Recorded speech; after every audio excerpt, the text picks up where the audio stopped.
वास्तु से हम ये भी मैनिफेस्ट करके देते हैं, ये चीज़ भी ठीक करते हैं, लड़ाई झगड़े भी सॉल्व करते हैं।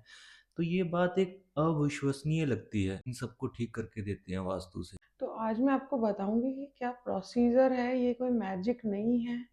सबसे पहले तो ये लॉजिक है और लॉजिक कभी फेल नहीं होता है, क्योंकि ये लॉजिक हमारे पुरातन विज्ञान का है, ये एंशिएंट साइंस है, जो हमें उपलब्ध कराया गया है हमारे बुज़ुर्गों द्वारा। तो आप इस तरह से समझें इसको कि कैसे ये काम करता है, क्या लॉजिक इसके बिहाइंड है, इसके पीछे क्या लॉजिक है, जिससे हम वो रिजल्ट्स अचीव करते हैं डिज़ायरेबल, और मैनिफेस्टेशन भी कैसे पॉसिबल है। सबसे पहले हम काउंसलिंग करते हैं। उस काउंसलिंग में हमें पता चलता है कि कौन सी पीड़ा से वो व्यक्ति गुजर रहा है, और जो पीड़ा है वो देख पा रहा है वो हमें बता भी देता है, जो नहीं देख पा रहा है वो उसकी कुंडली के अनुसार भी देख सकते हैं। कुंडली के अनुसार ही हम इसका ट्रीटमेंट भी करेंगे। देखिए, जब काउंसलिंग सेशन होता है तो हमें उसके प्रॉब्लम्स, जो अभी भावी प्रॉब्लम्स हैं उसके लाइफ में, उसका हमें पता चल जाता है। उसको हम हाथों हाथ डायरेक्शन से कनेक्ट कर लेते हैं कि जो प्रॉब्लम्स वो फेस कर रहा है वो कौन सी डायरेक्शन से कनेक्टेड है। वही डायरेक्शंस में हम ट्रीटमेंट करते हैं। अगर सर दर्द है तो सर दर्द के लिए जो डायरेक्शन रिस्पॉन्सिबल है उसी को ट्रीट किया जाएगा, उसी का ट्रीटमेंट किया जाएगा। घर में भी पूरा उथल-पुथल नहीं किया जाता, सारी दिशाओं को नहीं डिस्टर्ब किया जाता, बिकॉज़ जो डायरेक्शन बैलेंस्ड है, वो हमेशा अच्छे ही रिज़ल्ट दे रही हैं, उससे रिलेटेड वो प्रॉब्लम ही नहीं बता रहा है। फॉर एग्ज़ाम्पल, अगर कोई बोलता है कि मेरे अपने घर वालों से नहीं बनती है, रिलेशनशिप के इश्यू हैं, तो जो रिलेशनशिप के लिए डायरेक्शन रिस्पॉन्सिबल है, सिर्फ़ उसी में ऑब्जेक्ट्स, एक्टिविटीज़, कलर, ये सब कुछ बैलेंस किया जाएगा।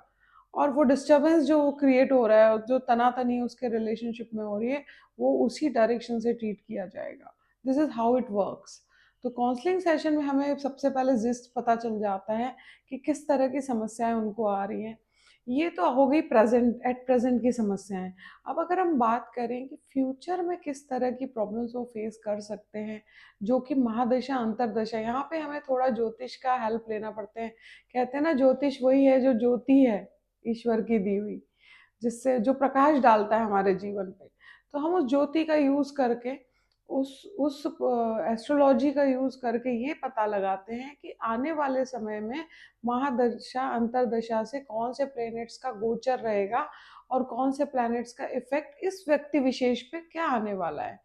फिर उसका एनालिसिस करके हम ये भी पता लगा लेते हैं कि हमें फ्यूचर के लिए भी कौन से जो प्रिकॉशंस हैं इनके घर में लेने हैं, उसका भी हम ट्रीटमेंट वहीं कर देते हैं, वही डायरेक्शंस में जो हमें दिख रहा है भविष्य में इन्हें परेशान कर सकती हैं। तो इस तरह से ये लॉजिक के साथ ट्रीट होता है पूरा घर। और फिर उसके बाद मर्म स्थानों का हम लोग चेकिंग करते हैं। मर्म स्थान वो होते हैं घर में जो बीमारी या डिजीज को क्रिएट करते हैं, और वो मर्म स्थान वो इतने ज़्यादा नाजुक होते हैं कि अगर उसमें कोई भूल से कील तक भी अगर ठोक देगा, कील उसमें डाल दी है या कोई हैवी ऑब्जेक्ट वो मर्म स्थान पे रख दिया है ना, तो वो बीमारियां अपने आप घर में उत्पन्न होने लगती है। तो लास्ट में हम मर्म स्थान की चेकिंग करके और फिर जो अपनी रेमेडीज है, देवता हैं, उनको बैलेंस करके और इस तरह से उसको रिजल्ट ला के देते हैं। तो आपका जो अविश्वास है वो विश्वास में कन्वर्ट करने के लिए आप बिल्कुल इसको सिंपल लेमन लैंग्वेज में ऐसे समझें कि सबसे पहले काउंसलिंग सेशन होता है जिसमें हम प्रॉब्लम एनालिसिस करते हैं, जैसे कि एक डॉक्टर भी टेस्ट करवा के पता करता है कि क्या प्रॉब्लम्स आ रही हैं उसके बॉडी में। उसके बाद ऑब्जेक्ट्स एंड एक्टिविटी को बैलेंस करते हैं, उसके बाद रेमेडीज़ करते हैं, देवताओं को बैलेंस करते हैं रेमेडीज़ में, और बाकी ऑब्जेक्ट्स को, कलर्स को, सारी चीज़ों को बैलेंस करके और फिर उनको रिजल्ट्स हम ला के देते हैं। इस तरह से ये वास्तु काम करता है। ये सारी चीज़ों का ऑडिट होने के बाद उनके नक्शे से, उनकी कुंडली से कनेक्ट करके, एक कुंडली से मैं एक छोटा सा एग्जांपल से समझाना चाहूँगी। जैसे हमें कोई क्लाइंट बोलता है कि मुझे विदेश से बिज़नेस चाहिए है, मुझे बाहर की कंट्रियों से अपना बिज़नेस एक्सपांड करना है। तो 12वें घर से हम कुंडली में बाहर से जो पैसे का आगमन है उसको देखते हैं। तो घर में हम क्या करेंगे, जो 12वें घर में उसकी राशि है, उसकी कुंडली में जो उपस्थित है, उसी की दिशा को हम एक्टिवेट कर देंगे, तो उसको विदेश से लाभ होना शुरू हो जाएगा। इस तरह से दिस इज़ ऑल इंटरकनेक्टेड, क्योंकि हम कोई लूप होल छोड़ना ही नहीं चाहते हैं। चौथे घर से हम उसकी एंट्रेंस चेक करेंगे, अगर वो रिलेटेड है, चौथे घर से ही उसकी एंट्रेंस रिलेटेड है, तभी उसको वो फल मिलेगा। मान लीजिए उसके चौथे घर में कोई प्लैनेट प्लेज़ेंट है, बट वास्तु के हिसाब से उसने छठे घर की एंट्रेंस ले रखी है। तो आपको पता है छठा घर तो अशुभ होता है, रोग, रिपू, ऋण का कारक होता है। तो वो फिर उसको नेगेटिव रिजल्ट्स देगा।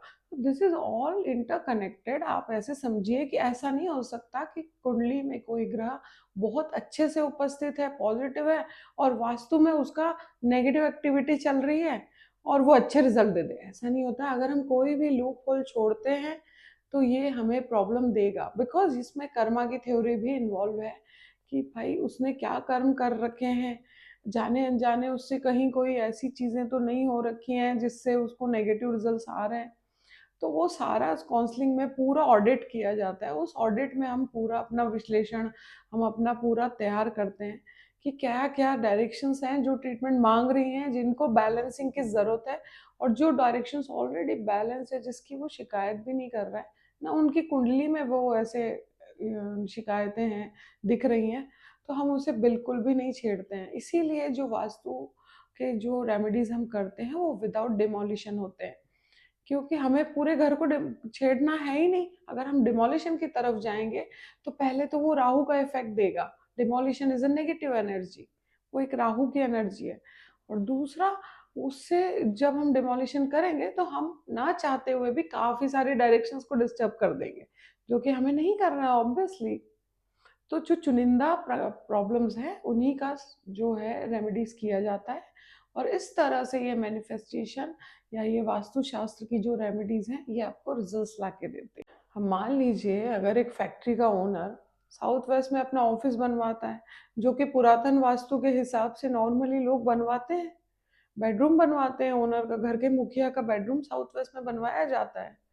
बट अगर हम गौर से देखेंगे इस डायरेक्शन को, तो इस डायरेक्शन का इम्पैक्ट यह आता है कि छोटी छोटी चीज़ों को बंदा अपने हाथ से मैनेज करने लग जाता है जब वो साउथ वेस्ट में बैठता है, या उसका बेडरूम है, या उसका ऑफिस है। तो इसलिए बोलते हैं इसमें वास्तु में कोई थंब रूल नहीं है। There is no thumb rule कि आपने बस ये रेमेडी कर दी और इसका जो ओनर है उसको साउथ वेस्ट में, ऐसा नहीं होता है।